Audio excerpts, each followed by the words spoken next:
Her husband humiliated her in front of the guests after filing for divorce. Then she stood up. The living room buzzed with cheerful voices, colorful balloons floated gently near the ceiling, and children ran around with cake-smeared smiles. Deborah had planned everything carefully. Her son Jacob's 7th birthday had to be perfect. She had stayed up late decorating the apartment with streamers and baking cupcakes from scratch, hoping the memories would overshadow the tension that had been lingering between her and her husband, Brian. As the clock ticked toward mid-afternoon, Brian arrived fashionably late, as usual, wearing a smug smile and expensive blazer that looked more like a costume than clothing for a father at a child's party. Deborah noticed how he didn't even glance at the gift table or greet their son with warmth. Something felt off. Just as Deborah began lighting the candles on the birthday cake, Brian clinked a fork against a glass, demanding silence. The chatter died, and all eyes turned to him. "I have an announcement," he said, his voice cool, almost amused. "I'm officially filing for divorce. Effective next week." Gasps filled the room. Deborah's hands trembled, the lighter slipped from her fingers, and the flame went out. "It's time to stop pretending," Brian continued, scanning the stunned faces. "She'll manage. Somehow." He smirked, looking directly at her. Deborah's cheeks burned. The children didn't understand, but the adults began whispering among themselves. Her heart pounded. The candles were still unlit, the cake untouched, and Deborah stood frozen as Brian walked away, leaving behind a silence more deafening than the announcement itself. The silence quickly turned into murmurs, then awkward laughter as guests tried to brush off the shock. A few exchanged sympathetic glances, while others failed to hide their amusement. One woman whispered, "He finally did it. I always wondered how she managed to keep him around this long." Deborah heard it. Every word struck like a stone to the chest. She forced a smile and carried the cake to the table, hands trembling. "Let's sing for Jacob," she said, her voice cracking. The children, unaware of the storm around them, began singing, and Deborah pretended everything was fine for her son's sake. But inside, she felt her identity unraveling. She wasn't a wife anymore. Not even a woman with dignity. Just someone people pitied, or worse, laughed at. As the party ended, guests shuffled out with half-hearted goodbyes. One mother leaned in and said, "You're so strong," but her eyes told another story, one of judgment, of superiority. Brian had vanished shortly after his announcement, leaving Deborah to clean up the mess, both literal and emotional. The dishes piled up in the sink. Confetti littered the floor. And amid the chaos, Jacob looked up at her and asked, "Why did Dad leave after saying that in front of everyone?" Deborah had no answer. Her son's confused eyes mirrored her own feelings: betrayal, confusion, pain. That night, she washed the dishes in silence, replaying the humiliation again and again. Her hands moved through soap and water, but her mind wandered, questioning how she had ended up here. How had love turned into shame? After everyone had left, Deborah packed the leftover cake and party favors into boxes, trying to maintain order. The silence in the apartment felt loud now, almost hostile.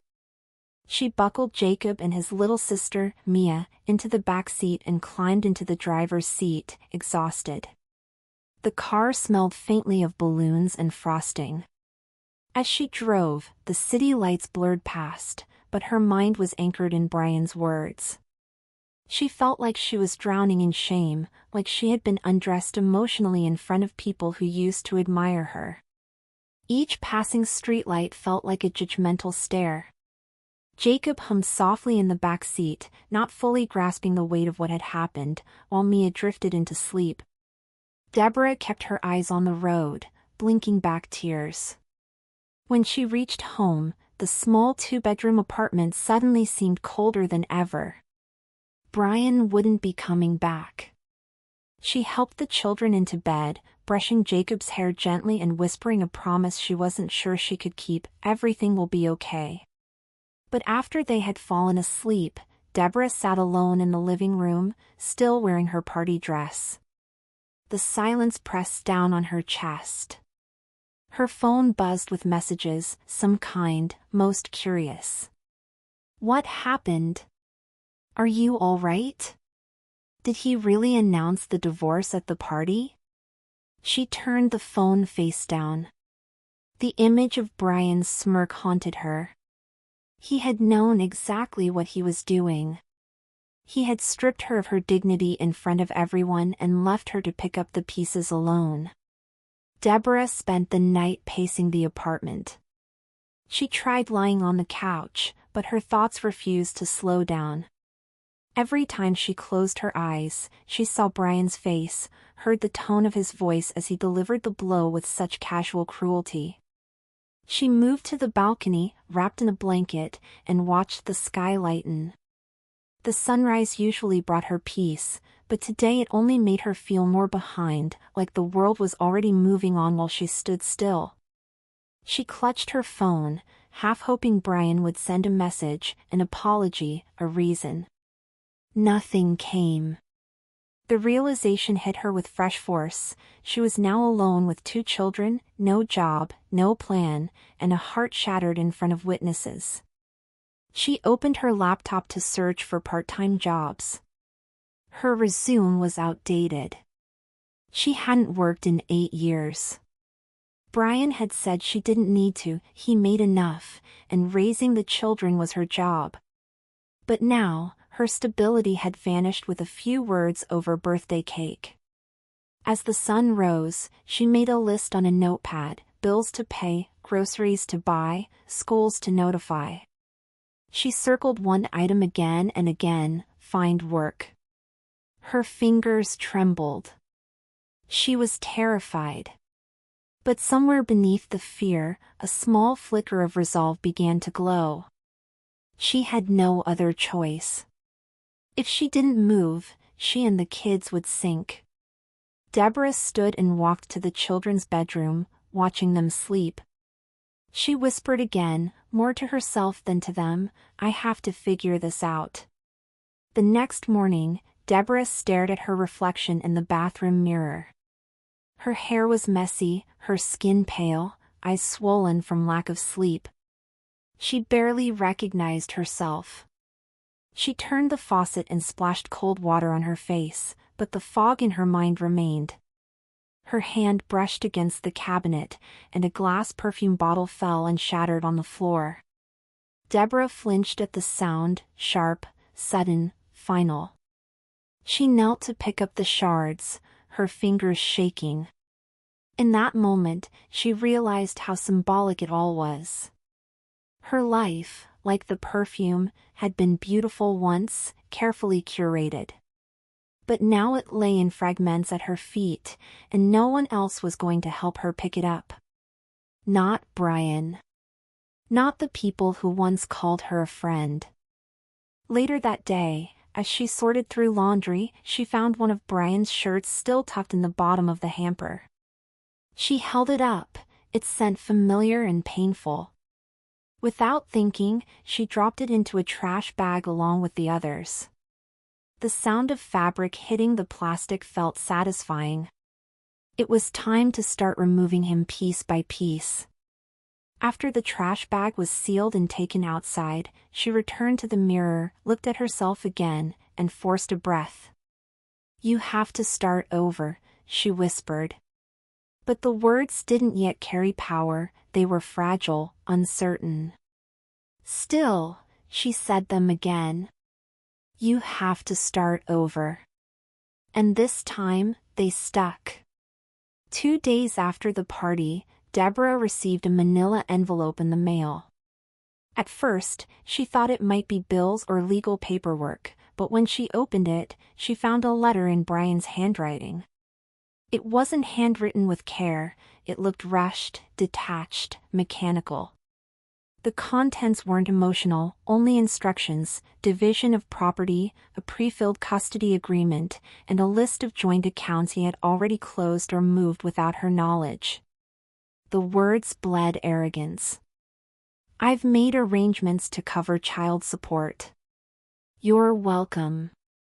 Deborah's hands trembled as she read. Not a single line expressed concern, not even for the children.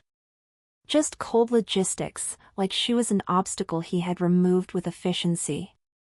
She dropped the letter on the floor and sat on the edge of her bed, staring at the wall for what felt like hours.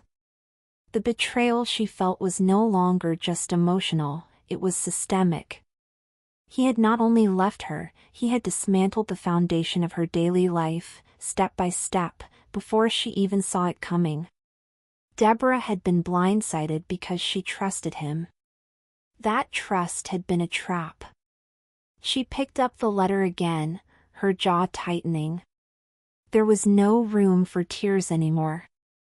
This wasn't just heartbreak.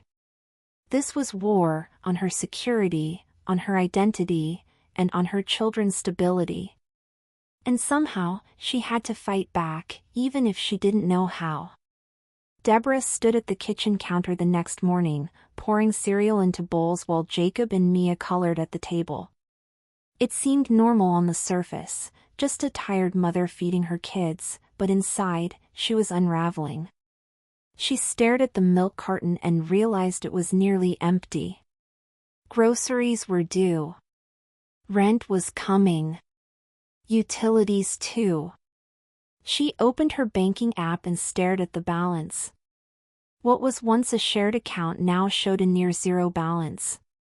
Brian had cleared it out. Her own account had $312. 40 of it would be gone after she filled the tank. The reality sank in with terrifying clarity. She didn't just need a job, she needed a miracle. After dropping the kids at school, she drove to the nearest employment agency. The woman behind the desk barely looked up. "What was your last position?" Deborah hesitated. I've been a full-time mom." The woman blinked, unimpressed. "Okay. Any prior experience?" Deborah fumbled with words she hadn't used in nearly a decade. "Administrative assistant. Data entry. Customer service, kind of. But nothing recent." "We'll put you on the entry-level list," the woman replied flatly, sliding over a clipboard. Deborah filled out the form with a growing sense of dread. The jobs listed were part-time, minimum wage, and mostly night shifts. She couldn't leave her children alone at night. She circled a few that sounded remotely manageable, but her confidence was cracking. She was overqualified for the menial work and underqualified for anything better. The world didn't care about her story, it only cared about her skills. Or the lack of them. The school called that afternoon. Deborah's heart raced as she answered, fearing an accident or illness. But the voice on the other end was calm, too formal. "Mrs. Whitman, we need to discuss your children's tuition arrangement." Deborah felt her stomach drop. She had assumed the monthly fees were automatically taken from their joint account, as they had been for years. But Brian had closed that account. The payments had bounced. Now the school needed a new payment plan, or a withdrawal. Deborah drove to the school in a haze, trying to stay composed. The principal met her with a smile too tight to be comforting. "We understand things happen," she said, "but unless a new arrangement is made, we may need to consider alternative schooling for the children." Deborah nodded politely, but inside, she was spiraling. She had always taken pride in her children's education. It was the one thing she and Brian had agreed on without fail. And now, with one cruel act, he had jeopardized their stability. "I'll figure it out," she said, gripping her purse tightly. I just need a little time. The principal nodded but offered no promise. Outside, Deborah sat in her car and cried, not from weakness, but from frustration. Every support beam in her life had been kicked out at once. She could lose their school, their apartment, even their routine. But worst of all, she could lose the version of herself she had fought to keep alive, the mother who never let them feel instability. That image was cracking fast. When she returned home that evening, her neighbor was on the front step smoking. Mrs. Grant was a widow in her 60s with a sharp tongue and no filter. As Deborah passed by, juggling groceries in Mia's backpack, the woman glanced at her and said, "So, he's really gone, huh?" Deborah forced a polite smile, trying to walk past. But the neighbor wasn't finished. Men like that don't stick around when the shine fades. Maybe you should have spent less time baking and more time being interesting. The words struck like a slap. Deborah froze for a moment, then forced herself inside without responding. She didn't owe this woman her story. But the humiliation still clung to her like a wet coat. Inside, as she put away the groceries and helped the kids settle for the night, her mind replayed those words again and again. Less time baking. More time being interesting. As if that's why Brian left. As if her value as a woman could be boiled down to performance. She looked around the apartment, still neat, still organized, still full of care. What more had she been expected to do? Her love had been real, her loyalty constant, and yet she was the one left behind, judged by strangers who only saw the aftermath. She sat on the couch and stared at the ceiling. The pain of judgment from those who didn't know her was sharp. But the fire it lit inside her was sharper. She was tired of being pitted. Tired of being doubted. The next day, Deborah decided it was time to cleanse the apartment.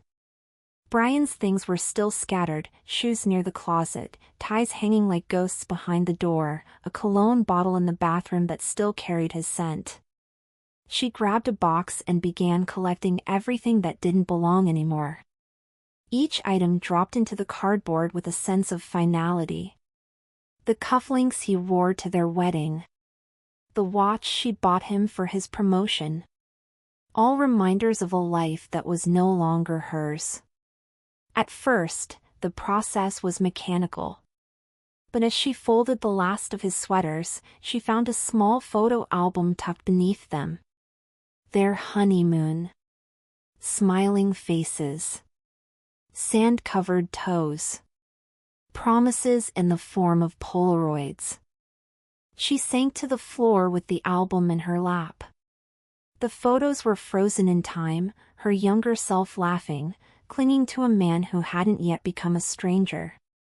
They looked happy. And maybe they were. But somewhere along the way, love had turned into indifference, then resentment. She felt the weight of that loss now, not just of a husband, but of the version of herself who believed in forever. Tears welled again, but this time, she didn't push them down. She allowed herself to grieve, not for Brian, but for the woman who gave everything and still ended up alone. When the last photo was closed, Deborah stood, walked the box to the hallway, and left it by the door. It was time to remove the memories that no longer served her. One box down. One step forward. Before motherhood, before the quiet erasure of her own identity, Deborah had dreams. She wasn't always the woman who blended into PTA meetings or lived in leggings and grocery lists. At 23, she had once stood in a corner cafe, sketching logo ideas on a napkin for her dream business, an artisan coffee shop with homemade pastries and a space for book readings on weekends. She even had a name, the Walnut Table. She remembered how proud she was when Brian encouraged the idea in the beginning, promising they'd save for it together. But as life shifted to diapers and dentist appointments, that napkin was folded away, like the rest of her ambitions, tucked in a drawer labeled "Maybe Later." Now, sitting at the kitchen table years later, Deborah opened an old planner while cleaning and found that exact napkin, still crisp with faded blue ink. She traced the letters with her finger. For the first time in years, the image of herself as something other than a wife or mother emerged. Not that she resented her children, never, but she mourned the parts of her that had been put aside indefinitely. Could she still be that woman? Could that vision still live? She didn't know. But holding that napkin brought a warmth to her chest that no pity ever had. Perhaps she didn't have to forget who she was to become someone new. Maybe, somehow, those pieces could still fit together again. The job fair smelled like anxiety and cheap coffee. Rows of folding tables lined the gymnasium, manned by recruiters with plastered smiles and stacks of brochures. Deborah walked through the aisles, her worn flats clicking on the floor, her resume clutched tightly. Every interaction felt rehearsed, shallow. "We're looking for recent grads. Your gap in experience concerns us. Can you work nights and weekends?" Each no piled atop the last like weights on her shoulders. She forced a smile, repeated her elevator pitch, and felt the sting of every polite dismissal. The worst part wasn't even the rejection, it was the looks. That faint flicker of judgment behind their eyes when they realized she had no recent credentials, no corporate history to flex. At one table, a younger woman no older than 25 looked at Deborah and asked, "So, what made you stop working all this time?" The question wasn't cruel, but the tone carried a kind of condescension Deborah hadn't prepared for. "I raised 2 children," she answered, her voice even. "Full-time." The girl blinked, paused, then handed her a generic flyer. "Well, we'll keep your resume on file." Deborah walked away before the shame could settle in too deep. Outside, she sat on a bench, watching the stream of confident applicants walk past. She felt invisible. Outdated. Yet as she looked at the flyer in her hand, she felt something new, anger. Not at them, but at herself for accepting their view of her as less. She deserved better. Her children deserved better. She wasn't finished yet. Deborah arrived 15 minutes early for the interview, dressed in her best blouse and slacks that hadn't seen daylight in years. The receptionist offered her a stiff smile and pointed to a seat. The office was sleek, glass walls and chrome finishes, buzzing with energy. When her name was called, she stood and greeted the interviewer, a man in his 40s with a too-crisp shirt and an indifferent gaze. He barely looked up as she sat down. "So," he began, glancing at her resume, "you haven't worked in nearly a decade?" Deborah nodded, already anticipating what would follow. "What makes you think you're ready to re-enter a fast-paced environment?" he asked, leaning back. His tone wasn't curious, it was dismissive. She tried to speak confidently, mentioning her multitasking as a mother, her organization skills, her ability to adapt under pressure. But as she spoke, he sighed audibly, tapping a pen against his desk.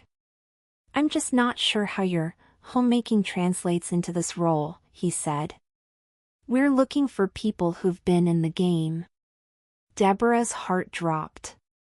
She had prepared for skepticism, but not disdain. "Thank you for your time," he added flatly, standing before she could respond. She left the office with her head held high, but the tears came as soon as she reached her car. The interview wasn't just a rejection, it was a reminder of how the world saw women like her, disposable, irrelevant, easily forgotten. But deep down, something resisted. She refused to let that be the truth. The parking lot was mostly empty, save for a few scattered cars baking under the late afternoon sun. Deborah sat behind the wheel, the engine off, her hands gripping the steering wheel as tears silently rolled down her cheeks. She wasn't crying just because of the job. She was crying because she had believed that maybe, just maybe, she would be given a chance to prove herself. Instead, she had been made to feel foolish, like she had dared to overstep. She pressed her forehead against the steering wheel, letting the emotion pass through her. Then, a soft voice came from the back seat. Jacob had woken up from his nap. "Are you okay, Mom?" he asked sleepily. Deborah wiped her eyes quickly and turned around with a tired smile. "I'm okay, sweetheart. Just a little tired." He blinked and yawned, still groggy. "We're gonna be okay, right?" She looked at him, really looked. His innocence. His trust. The way he believed in her, even when she didn't believe in herself. "Yes," she said, with more conviction than she felt. "We're going to be okay." And in that moment, something shifted. Her pain didn't vanish, but her purpose sharpened. This wasn't just about jobs or rejection anymore. It was about rebuilding, for them. She would rise, not for revenge, not to prove something to Brian or the world, but because her children were watching. And they deserved to watch their mother win. The next morning, Deborah stopped at a small bakery she had passed 100 times but never entered. She just needed coffee, strong, hot, and fast. As she stood in line, distracted by thoughts of bills and job listings, she realized she didn't have enough cash in her wallet. Flustered, she stepped aside, mumbling, "I'm sorry, I'll have to come back." But before she could leave, the woman behind her spoke. "I've got it. Add hers to mine." Deborah turned to protest, but the woman smiled and insisted. "It's just coffee. We all need a little help sometimes." There was no pity in her eyes, just warmth. Deborah accepted, humbled, and thanked her softly. As she stepped outside with the cup in hand, she noticed something tucked into her napkin. A small note, written in looping cursive, "Start somewhere. You're stronger than you think." No signature. No explanation. Deborah stood on the sidewalk, holding that note like a lifeline. It wasn't about the coffee, it was the kindness, the recognition. She hadn't felt seen in weeks. That single moment cracked open something inside her. Maybe she couldn't fix everything today. But she could start. Somewhere. And so she walked home with a cup of coffee in one hand and a sense of possibility in the other. It was small, fragile. But it was enough. That afternoon, Deborah found herself in the garage, searching for a storage bin of old winter coats. While rummaging through boxes, she stumbled upon a forgotten item, her old espresso machine, once a gift from Brian before the kids were born. She pulled it out and stared at it, brushing off the dust. The memory of spending early mornings crafting cappuccinos in their tiny kitchen came rushing back, along with a sharper thought: what if she could do something with this? She took the machine inside, set it on the counter, and ran water through it, watching as it sputtered back to life. The scent of warm coffee filled the air, and for the first time in weeks, she smiled. Small, but real. The idea came slowly, then all at once. She couldn't afford rent for a cafe, but maybe she didn't need one yet. Maybe she could start at home, selling to neighbors, families from school, anyone nearby.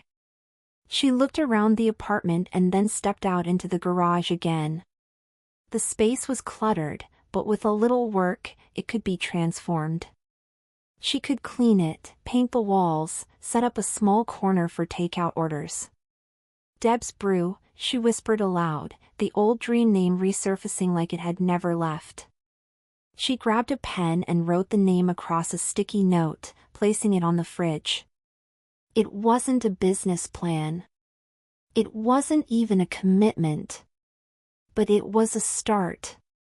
And right now, that was everything. It took a week to clean the garage. Deborah painted over the cracked walls with a fresh coat of soft gray, cleared out unused boxes, and set up a modest counter with a few potted plants. She borrowed a folding table from a neighbor and placed the espresso machine proudly on top. With a handwritten sign taped to the driveway gate, "Coffee here, 8 to 11 a.m., she waited, nerves bubbling in her chest like the milk steamer she barely knew how to use anymore. The first few days were slow. A curious jogger glanced at the sign but kept running. A delivery man asked if she had change for a 5, then left. But on the third morning, just as she began to doubt herself, someone stopped. It was a young mother from the neighborhood with a stroller. "You're Deborah, right? Jacob's mom?" Deborah nodded, trying to hide her nervousness. "I heard from another mom that you were making lattes." The woman smiled. "Can I try one?" Deborah moved quickly, almost too quickly, preparing the drink with shaky hands. When she handed it over, the woman took a sip and nodded. "This is good. Like, really good." That one sentence felt like air in her lungs. She refused the woman's money, but the next day, she returned with a friend. Word of mouth, slow but steady, began to move.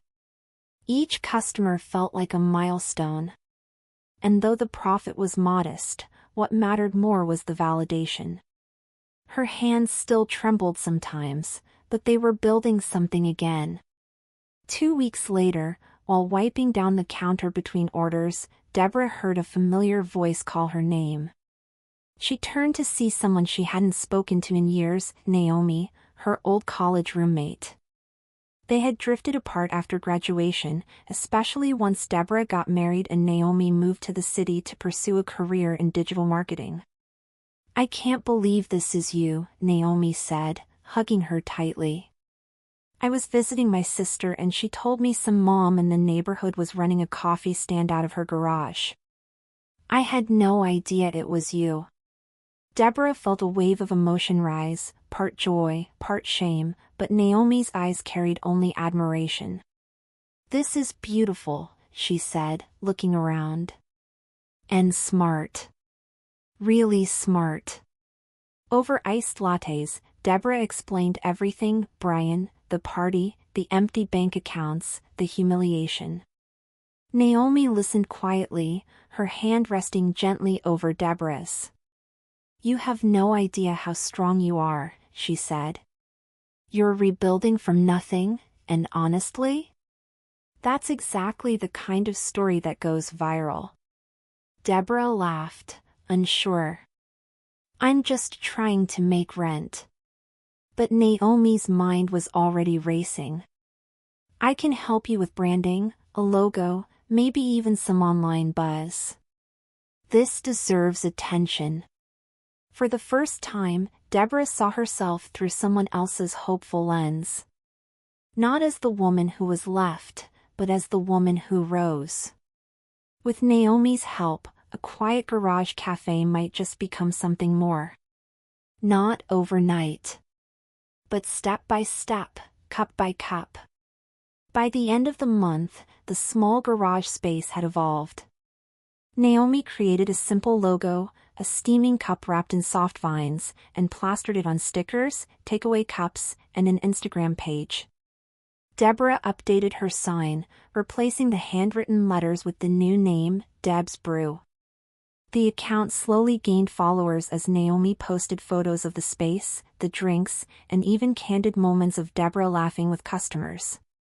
Comments poured in: "This is so inspiring. A woman who rises is unstoppable. You're amazing, Deb." At first, Deborah blushed reading them. She didn't feel like an inspiration. She was just surviving. But soon, those words became a mirror. Maybe she was more than she realized. The increased attention brought more foot traffic. Local teachers came by before school. A retired couple began their mornings there. Even the skeptical neighbor who once mocked her showed up, muttering, "Guess this isn't just a phase." Deborah served her coffee with a smile and didn't say a word. She didn't need to. Each morning, she rose before sunrise, prepping the machine, preparing muffins, and placing chairs outside. Mia helped stir the batter while Jacob made small chalkboard signs for the day's specials. It became more than a job. It became theirs, a space built on grit and memory, loss and growth. Deb's brew wasn't just a comeback. It was a declaration. With her growing customer base and Naomi's support, Deborah decided to take a bold step. She applied to showcase Deb's brew at a local small business expo. It was a community event where selected startups could pitch their stories, meet investors, and gain wider exposure. Deborah spent hours perfecting her application, attaching photos, her story, and even testimonials from customers. A week later, the rejection email arrived. It was brief and clinical. "Thank you for your interest. Unfortunately, your application has not been selected." No feedback. No explanation. Just a cold door closing. Deborah stared at the screen, her throat tightening. Despite everything she had rebuilt, it still wasn't enough, not for them. She didn't tell the kids. Didn't tell Naomi right away either. That night, after locking up the garage, she sat alone on the front step, the cool breeze pressing against her face. The rejection stung, not because she needed the validation, but because she had dared to hope. It reminded her of the job fair, the interview, the assumptions. Homemaker turned hustler. Cute but not scalable. The pain of being dismissed all over again burned deep. But after a long silence, she stood up, walked back inside, and picked up a blank notebook. On the first page, she wrote one sentence: "They said no. So I'll build it without them." And just like that, the fire inside her reignited. Naomi had insisted on filming a short behind-the-scenes video of Deborah and the kids working together. She captured Jacob scribbling chalkboard specials, Mia arranging muffins on trays, and Deborah steaming milk while humming softly. The footage was warm, unpolished, real. Naomi posted it with a simple caption. She was left with 2 kids and nothing but a coffee machine. Look what she built instead. Overnight, the post exploded. Likes turned into shares, shares into comments, comments into interviews. Local blogs picked it up. Then a lifestyle magazine. Within days, Deborah's story had reached thousands. The video wasn't just cute, it was powerful. A woman rebuilding from the ground up, not with vengeance, but with vision. Deborah watched the numbers grow in disbelief. She had lived through loneliness, humiliation, and despair, but now strangers were calling her inspiring. Offers came in, a bakery wanting to collaborate, a small business podcast requesting an interview, a women's empowerment group offering to sponsor equipment. It was overwhelming. But more than that, it was validating. People saw her. Not just as a mother. Not as a divorcee. But as a builder, a creator. Brian's voice, "You'll never make it alone," echoed faintly in her mind. For the first time, it didn't hurt. It made her laugh. Because now, she was making it, loudly. The morning news station called requesting a live feature. Deborah nearly declined, camera crews made her nervous, but Naomi urged her on. Let them see who you really are. The segment aired on a Wednesday. Deborah stood in her garage cafe, sunlight pouring in behind her as she shared her story with quiet honesty. There was no embellishment. Just truth. The anchor called her resilience grace in action. After the broadcast, the line outside Deb's brew wrapped around the block. Customers came from other towns just to try her lattes. She ran out of supplies twice. The energy was electric. But not everyone was thrilled. Brian's sister, who still lived nearby, stopped by under the guise of checking on the kids. But her tone was clipped, her glances sharp. I saw you on TV, she said flatly. Didn't think you'd turn all this into a performance. Deborah smiled calmly. It's not a performance. It's a business. The woman scoffed. Well, good for you. I suppose being left worked out after all. Deborah didn't flinch. Not anymore. These remarks were powerless now. She didn't need to defend her journey, because it was working. Let them envy. Let them whisper. She wasn't building this for their approval. She was building it for her family. And for herself. One quiet afternoon, when the crowd had thinned and the kids were at school, Deborah noticed a car she hadn't seen in over a year. It parked slowly, deliberately. The door opened, and Brian stepped out. He was wearing that same smug blazer from Jacob's birthday party. The same watch. But his posture wasn't as tall now. There was something forced about his smile. He walked up, looking around the garage like it was unfamiliar territory. So this is it, he said, hands in his pockets. I saw the video. Impressive, Deb. She didn't reply. She simply wiped down the counter and raised her eyebrows. Did you want something? He gave a half laugh. Coffee. And maybe to talk. She turned, started the machine, and made the coffee in silence. When she handed it to him, he didn't meet her eyes. You really made something out of nothing, he murmured. Guess I was wrong. Deborah finally looked at him, steady and composed. You were. There was no malice, just clarity. He sat down on the bench out front, sipping quietly. She returned to her work. He was just another customer now. A man watching a life he abandoned flourish without him. And Deborah didn't feel the need to rub it in. The success spoke louder than anything she could say. Later that week, Brian returned, this time with a different energy. I've been thinking, he began, leaning casually against the counter. You've really got something here. If you need help expanding, maybe I could. Deborah didn't let him finish. No, she said gently. You walked away when I had nothing. Now that I've built something, you want to claim a piece? That's not how it works. He looked stung. I was just trying to help. She nodded. I know. But I don't need your help. Not anymore. He paused, searching her face for a crack, a weakness, a hint of the woman he used to control. But she was gone. In her place stood someone stronger, someone whole. He set down the cup and said nothing as he left.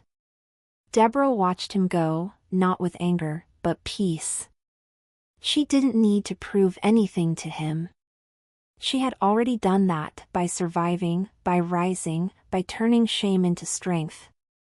The garage, once filled with boxes and dust, was now filled with light and laughter. The bitterness she once carried had melted into something else, pride. She didn't seek revenge. She sought restoration. And she found it, not in spite of being left, but because she learned to stand without needing anyone to catch her. That was the real victory. Weeks later, as the business stabilized, Deborah received an unexpected email. A regional coffee chain had taken notice of her story and wanted to propose a partnership.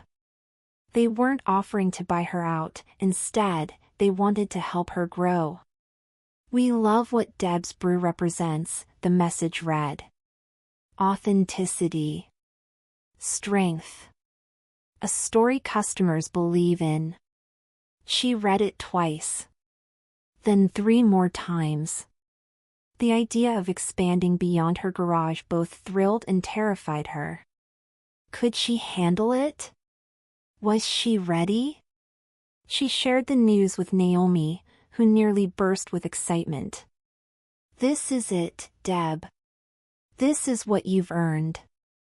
They set up a meeting. Deborah arrived at the chain's office in a simple navy dress, her notebook in hand, and her head held high.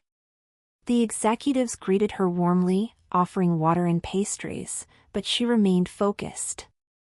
As they discussed branding, logistics, and profit shares, Deborah didn't feel out of place. She felt prepared. Because every insult, every sleepless night, every cup of coffee made in silence had brought her here. They asked what her vision was for Deb's Brew, and she answered clearly. "I want it to be more than coffee. I want it to be a reminder that starting over isn't the end. It's the beginning."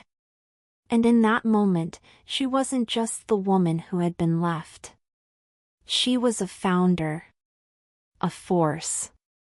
Deborah sat at her kitchen table late into the night, the partnership proposal open in front of her. Naomi had gone over every clause, assuring her the deal was fair. But something gnawed at Deborah's thoughts. Expanding meant giving up a piece of what she had built so personally. It meant risk, scaling, and losing a bit of the intimacy that made Deb's Brew special. Could she handle a supply chain, employees, franchises? Could she still tuck Mia in at night and help Jacob with homework while overseeing multiple locations? She stared at the paper, then out the window at the garage-turned-cafe, still glowing under the porch light. That space had become more than a business, it was the symbol of everything she had overcome. She closed her eyes and asked herself the real question, was she ready to lead?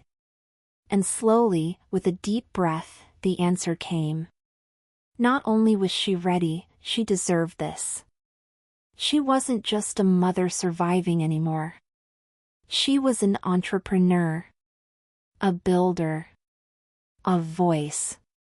She picked up a pen and signed her name with steady hands, sealing a future she had carved from ruins.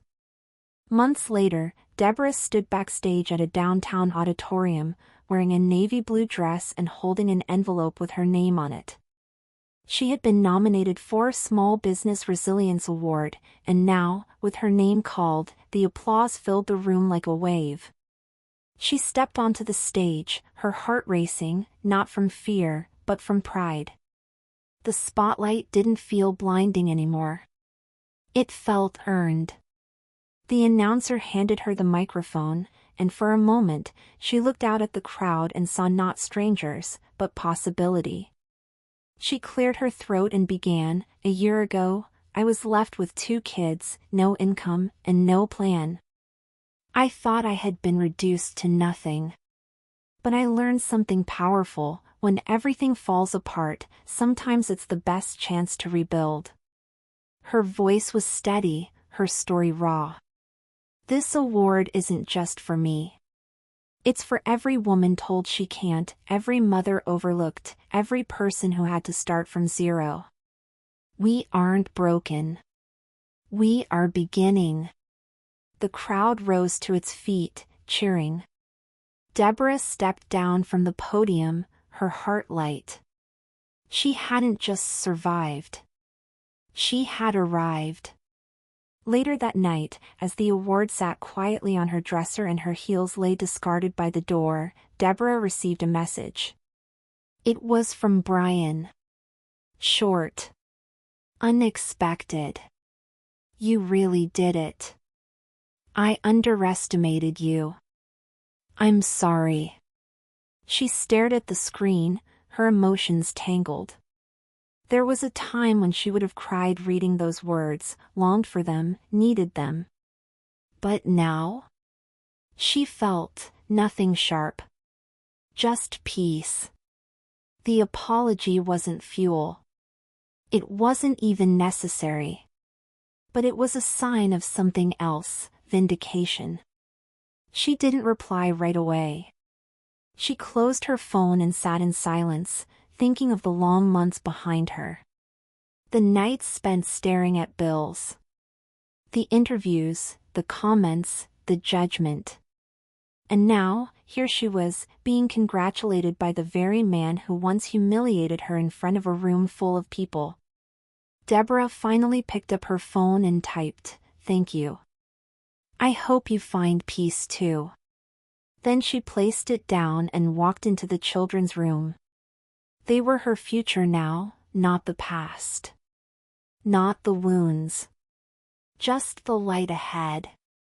A week later, Brian asked if he could visit the children more often. Deborah agreed, with boundaries. Co-parenting didn't mean re-entry into her life. It meant structure. Respect. Her calm refusal to let old wounds reopen made others wonder how she remained so composed. But Deborah knew the answer. She had already lived through the worst. Now she lived for grace, not for grudges. She didn't need to win in front of him. She had already won inside herself. And that was the hardest battle. Her dignity, once ripped from her in front of friends and family, had been rebuilt silently, brick by brick, through small acts of courage. Not all triumphs come with fireworks. Some come with coffee at dawn, bedtime stories, and bills paid on time. Her success was not loud, but it was unshakable. A year to the day of the party that shattered her world, Deborah hosted another birthday celebration, this time at a new location, the first brick-and-mortar Deb's Brew Cafe, opened 2 weeks earlier downtown. The space was bright, filled with laughter, the scent of fresh pastries and the warmth of gratitude.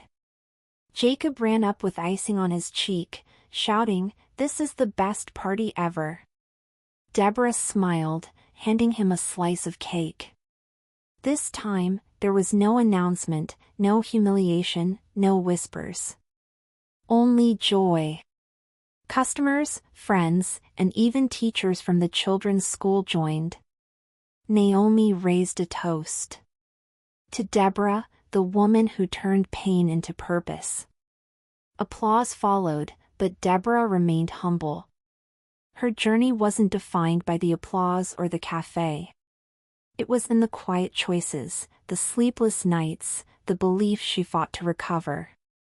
She looked around and saw everything she had built, safe, stable, thriving. And in that moment, she realized something simple but powerful: she had not been left behind, she had moved ahead.